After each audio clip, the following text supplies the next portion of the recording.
Okay, this just changed the course of my day. A lot of y'all don't know, but some of you might know that I shoot a lot of videos and I use a lot of cameras and I break a lot of cameras. And over the years, I've used a lot of different cameras. And I used to use these little Olympus cameras, which are awesome, but they don't have that good of quality.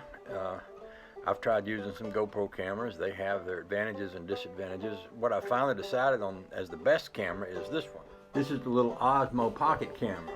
And the problem with it is I'm a little bit rough on cameras. You can see where the paint's been knocked off this one here, and maybe I was looking at this thing earlier and somewhere else I think too. And this got knocked over this morning, and when you turn it on, you're going to get this error message that says Gimbal protected, tap to resume.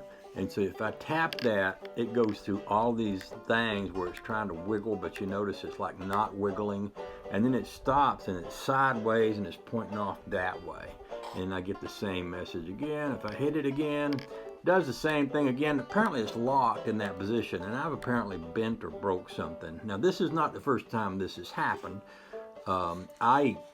I dropped this camera once before, and I bent the shaft to the point where this little wheel, actually that's a lens right there, this little lens was touching this, and I literally, I know it sounds awful to do to a piece of very expensive technology, but I literally bent this back, and it was okay.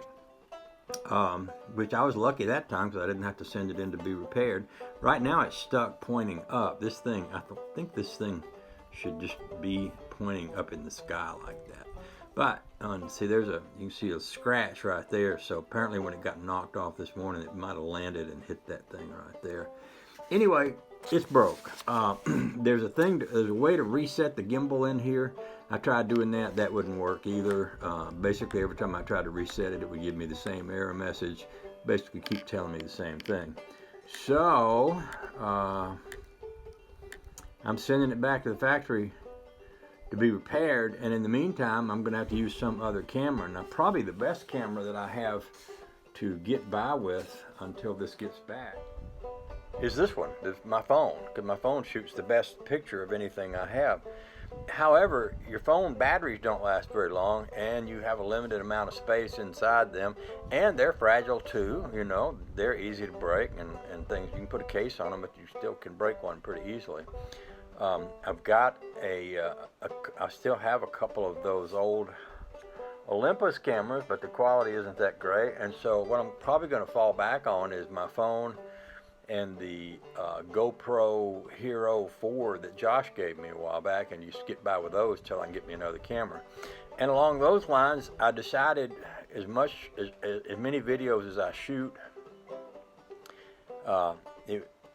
it's just an investment I have to make, so I ordered another DJI Osmo.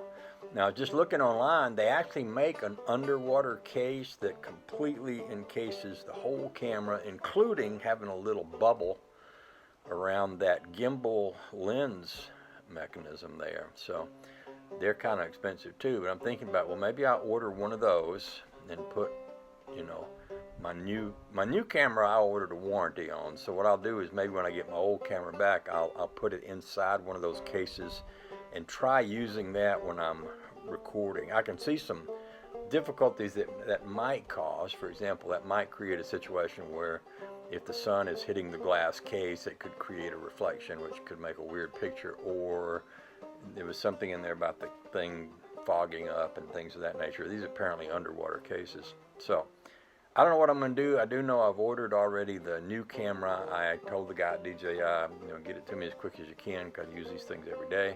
I'm going to send this old one off, and I expect that's going to be gone for a couple weeks, something like that. So in the meantime, we'll get by, and I just stopped my project. I was out there working on the ceiling in the back room. So I just stopped that, got on the line with technical support, set up a request to have mine repaired. I've been looking through all the paperwork, figuring out what I need to send and everything like that. So that's what I'm doing right now. In a little bit with a different camera, I'm going to get back out there and finish what I started earlier today, and we'll continue with that.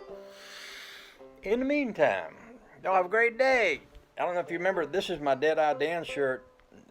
Deadeye Dan had the radio-controlled racetrack over behind his house, and this is a shirt he gave me when he was still alive. So every time I put this shirt on, I think about my buddy Deadeye. Miss him, bless his heart. I was looking at 63 Impala's videos this morning, thinking about all the things that's happened down through the years, and of course I thought about Deadeye. You know, he's come and gone. We all will sooner or later. Y'all have a nice day. Don't forget, live every day of your life as if it's the last one, because you never know when that last one's going to be.